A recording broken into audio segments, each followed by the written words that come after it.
और इसी बीच लखनऊ से बड़ी खबर मिल रही है। उत्तर प्रदेश की सियासत से जुड़ी सबसे बड़ी खबर, सुबह सपा के टिकट पर मुख्तार अंसारी के बेटे चुनाव लड़ सकते हैं। जौनपुर की किसी सीट से अब्बास अंसारी को सुबह सपा टिकट दे सकती है। ये बड़ी खबर आपको बता दें, सुबह सपा के टिकट पर मुख्तार अंसारी के बेटे अब्बास अंसारी को टिकट दिया जा सकता है। जौनपुर की किसी सीट से इन्हें टिकट मिल सकता है, ये बड़ी जानकारी सामने आ रही है। मुख्तार अंसारी को लेकर सुबह सपा अध्यक्ष खुलकर बातचीत करते हुए नजर आते हैं। खुलकर वो तमाम बातें मुख्तार अंसारी के पक्ष में कहते हैं। और अब जो जानकारी सामने आ रही है, सुबह सपा के टिकट पर उनके बेटे चुनाव लड़ सकते हैं। और अब ये देखिए, फिर से आपको उत्तराखंड लिए चलते हैं। किशोर उपाध्याय यहां पर आज भाजपा की सदस्यता ग्रहण करने वाले हैं। भाजपा कार्यालय किशोर उपाध्याय पहुंच चुके हैं। मदन कौशिक वहां पहले से पहुंच चुके हैं। अब से कुछ देर में ही भाजपा की सदस्यता ग्रहण करेंगे। भाजपा नेताओं से बहुत पहले से ही किशोर उपाध्याय की मुलाकातें चल रही थी और इन मुलाकातों के बाद अटकलें भी तेज हो गई थी। इन सभी अटकलों पर आज विराम लग जाएगा। भारतीय जनता पार्टी का दामन किशोर उपाध्याय आज थाम लेंगे। और ये देखिए, सीधी तस्वीरें आप इस वक्त देख रहे हैं, एक्सक्लूसिव तस्वीरें। प्रहलाद जोशी आपको इन तस्वीरों में नजर आएंगे। मदन कौशिक प्रदेश अध्यक्ष आपको इन तस्वीरों में नजर आएंगे। और अब यहाँ पर सदस्यता ग्रहण कराई जाएगी किशोर उपाध्याय को भारतीय जनता पार्टी की ओर से। प्रेस कॉन्फ्रेंस यहाँ पर होगी, क्या कुछ कहेंगे ये देखने वाली बात होगी।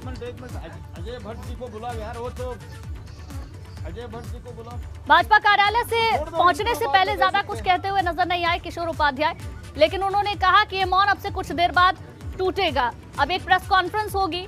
किशोर उपाध्याय बीजेपी की सदस्यता ग्रहण करेंगे। लंबे वक्त से अटकलें लगाई जा रही थी क्योंकि कई बार की मुलाकात किशोर उपाध्याय की भाजपा के कई बड़े नेताओं से हुई थी। ऐसे में अब आज भारतीय जनता पार्टी का दामन किशोर उपाध्याय थाम लेंगे। जिनकी छवि स्वच्छ है, जो जनता सेवा करना चाहते हैं, सेवा से संगठन के साथ जुड़ते हैं, आज मोदी जी के नेतृत्व में जिनका विश्वास है, उनकी नीतियों में जिनकी आस्था है, वो सब धीरे धीरे भारतीय जनता पार्टी में आते जा रहे हैं और कांग्रेस मुक्त भारत बन रहा है। भारतीय जनता पार्टी एक अनुशासित पार्टी है। आपने ये भी देखा कि जो जिनके कार्यक्रम श्रृंखल टाइप के होते हैं, उनसे भारतीय जनता पार्टी को बाहर का रास्ता दिखाया जाता है। लेकिन जिनको समाज सेवा करनी है, वो भारतीय जनता पार्टी की और मोदी जी के नेतृत्व में उनकी नीतियों से जुड़कर काम कर रहे हैं। आज उसी कड़ी में किशोर जी बधाई, किशोर भाई हमारे बीच में हैं। मैं इस अवसर पर आदरणीय प्रहलाद जोशी जी और अपने प्रदेश अध्यक्ष जी अजय भट्ट जी, केंद्रीय मंत्री अजय टमटा जी, उनकी उपस्थिति का भी स्वागत करते हुए आप सबसे निवेदन कर रहा हूं कि किशोर भाई को मैं पहले प्रदेश अध्यक्ष 2-3 मिनट बोलेंगे। मैं इस अवसर पर प्रदेश अध्यक्ष जी से निवेदन कर रहा हूं कि वो किशोर भाई की ज्वाइनिंग के संबंध में हम सबको संबोधित करें। आदरणीय प्रदेश अध्यक्ष। हमारे बहुत ही लोकप्रिय नेता, चुनाव के प्रभारी आदरणीय प्रहलाद जोशी जी, भारत सरकार के केंद्रीय मंत्री आदरणीय अजय भट्ट जी, हमारे बहुत ही लोकप्रिय नेता और अल्मोड़ा के सांसद अजय टमटा जी, आदरणीय नरेश बंसल जी, हमारे वरिष्ठ नेता और राज्यसभा के सांसद, और आज जिन्होंने भारतीय जनता पार्टी की सदस्यता नरेंद्र मोदी जी की नीतियां और भारतीय जनता पार्टी के विचार से प्रभावित होकर आज भारतीय जनता पार्टी में आ रहे हैं, ऐसे श्रीमान किशोर उपाध्याय जी। मित्रों, आप सब लोग जानते हैं कि किशोर उपाध्याय जी एक ऐसे नेता के रूप में पूरे उत्तराखंड में आपकी छवि है, जो बेबाक है, जो अपनी बात को रखने के लिए जाने जाते हैं, जो मंत्री रहे, कांग्रेस के अध्यक्ष रहे, और कांग्रेस के अध्यक्ष रहते हुए ही आपने उस समय भी बेबाक तरीके से कांग्रेस की जो गलतियां थी उसको जनता के सामने लाने का काम किया था। तब भी कांग्रेस ने आपको अध्यक्ष पद से हटाने का काम किया था। आपने पिछले 4 वर्षों में, मैंने तो सार्वजनिक मंचों से किशोर उपाध्याय जी के बारे में कहा है कि आप इस तरह की बेबाक नेता हैं जिन्होंने कांग्रेस में रहते हुए पिछले 4 सालों में अनेक अवसरों पर भारतीय जनता पार्टी की नीतियों और नरेंद्र मोदी जी की नीतियों को सार्वजनिक रूप से उनकी सराहना की है। आज ऐसे किशोर भाई का मैं भारतीय जनता पार्टी में हार्दिक स्वागत अभिनंदन करता हूं। आपके आने से निश्चित रूप से भाजपा भी हमारे मजबूती की तरफ बढ़ेगी और मजबूती मिलेगी, और आप इस विश्वास के साथ कि उन सब नीतियों को, नरेंद्र मोदी जी के उस विकास की दृष्टि को आप जनता तक पहुंचाने में सहयोगी होंगे। उन्हें आपका भारतीय जनता पार्टी में आज हार्दिक स्वागत और अभिनंदन।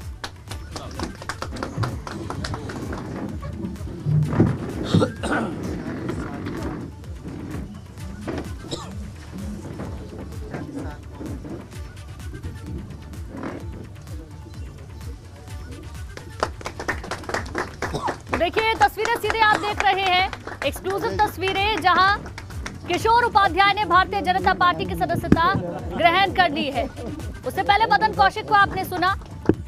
किशोर उपाध्याय के लिए उन्होंने कहा कि जब वो कांग्रेस पार्टी में भी थे तब भी अपनी बातों को मुखरता से रखते थे और अब वो भारतीय जनता पार्टी में शामिल हो रहे हैं।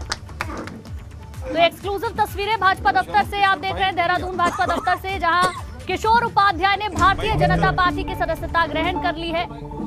मदन कौशिक ने उन्हें सदस्यता ग्रहण कराई, भाजपा में शामिल हुए हैं किशोर उपाध्याय। अब देखना यह होगा कि किस सीट से अब ये चुनाव लड़ते हैं भारतीय जनता पार्टी, किस सीट से इन पर भरोसा जताती है, क्योंकि जिस तरीके से किशोर उपाध्याय का कहना था कि अब चुप्पी टूटेगी, तो अब देखना होगा क्या कुछ वो कहते हैं।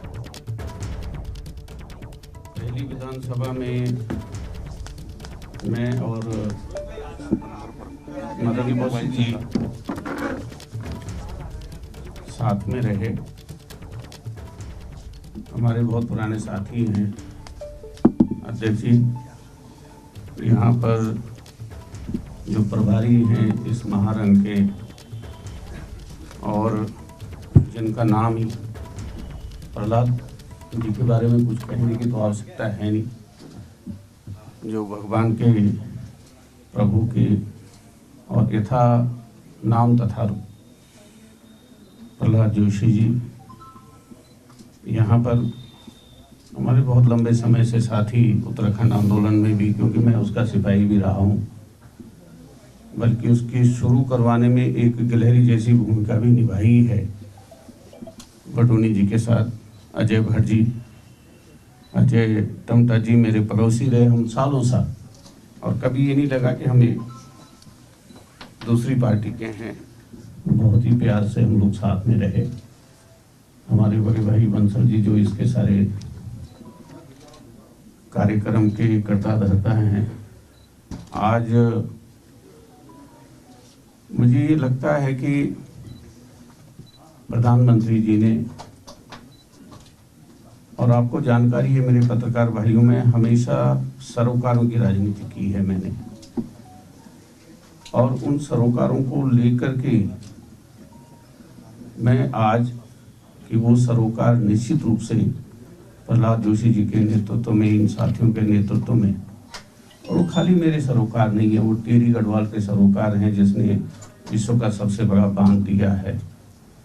जिस धरती ने माँ गंगा को पैदा किया है, उत्पन्न किया है, जो माँ गंगा को देने वाली बेटी है, और प्रधानमंत्री जी ने 2014 के चुनाव में कहा कि गंगा ने उन्हें बुलाया है काशी में। काशी से लेकर के और केदारनाथ तक, केदारनाथ से लेकर के काशी तक जिस तरह का काम हुआ, और उसके साथ में कि हम माँ गंगा की रक्षा कर सकें, टिहरी की रक्षा, उत्तराखंड की रक्षा और राष्ट्र की रक्षा तभी संभव है जब उत्तराखंड खुशहाल रहेगा, सुखी रहेगा।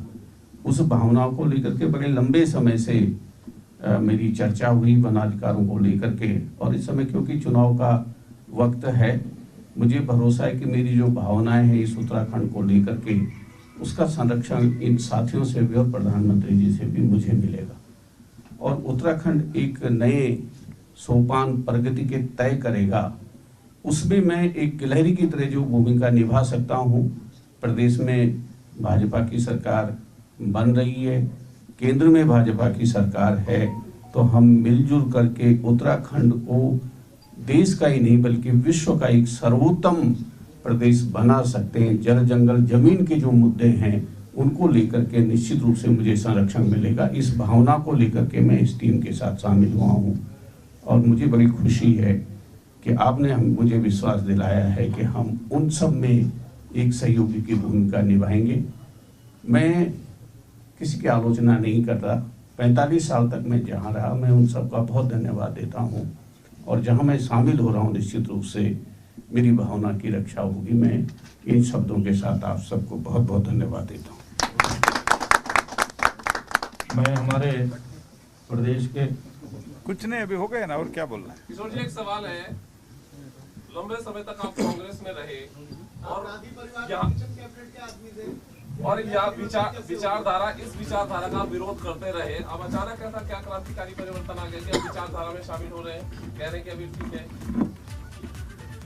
देखिए, मैंने कभी किसी विचारधारा का विरोध और पक्ष नहीं लिया। सबकी अपनी विचारधारा होती है और ये पता नहीं कैसे जमाना आ गया।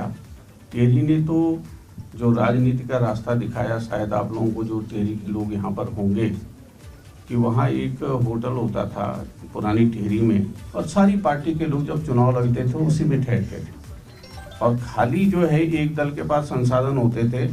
चंबा में मीटिंग होती थी तो एक पार्टी की मीटिंग मान लीजिए कांग्रेस की हुई तो वो ये कह के जाते थे कि जनसंघ वाले भी आ रहे हैं, उनकी बात सुन करके जाना। और शाम को सब लोग साथ में जो है खाना खाते थे, बैठते थे। मेरे ख्याल से इस प्रदेश को उस विचारधारा की आवश्यकता है।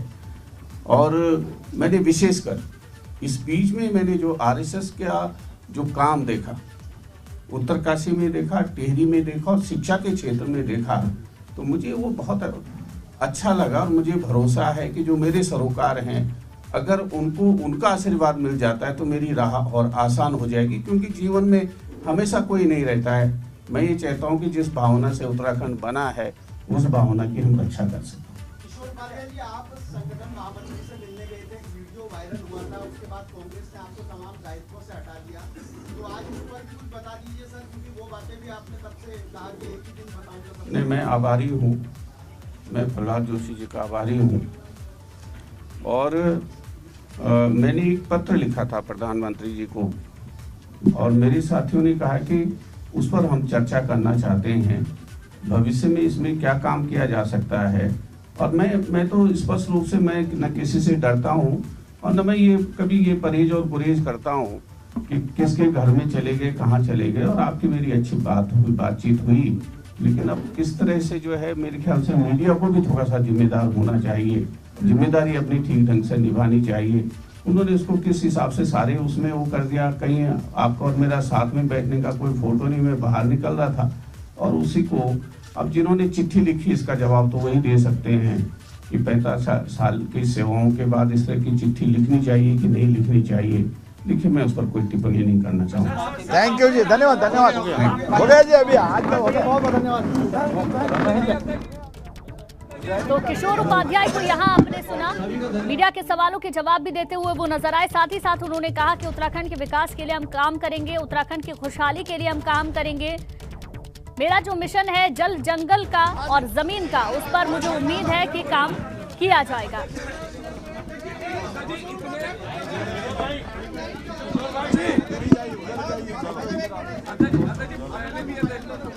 तो ये बड़ी खबर आपको बता दें, भाजपा में किशोर उपाध्याय शामिल हो चुके हैं, जहां उन्होंने किसी की आलोचना ना करते हुए कहा कि मैं 45 साल जिस पार्टी में रहा उसका धन्यवाद। भारतीय जनता पार्टी में आया तो निश्चित रूप से भारतीय जनता पार्टी में रहेंगे।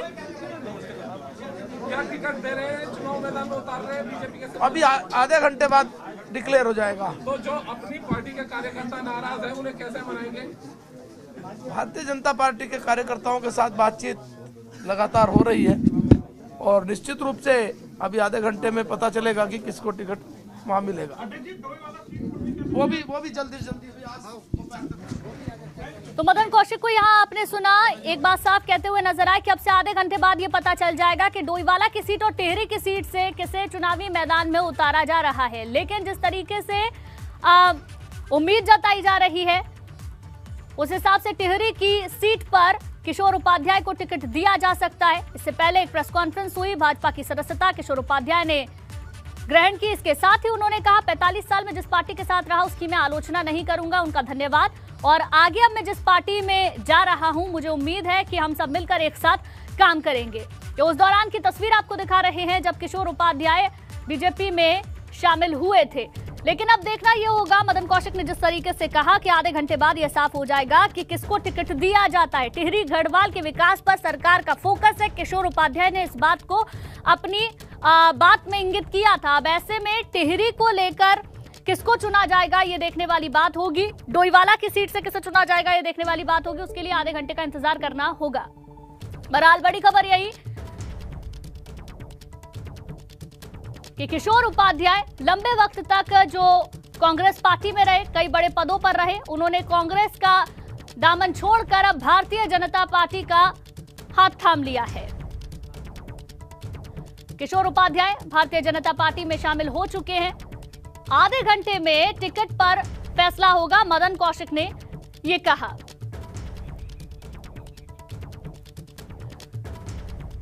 तो किशोर उपाध्याय के भारतीय जनता पार्टी में शामिल होने के साथ ही मदन कौशिक ने यह भी कहा कि आधे घंटे में यह साफ हो जाएगा कि किस सीट से किसे चुनावी मैदान में उतारा जा रहा है।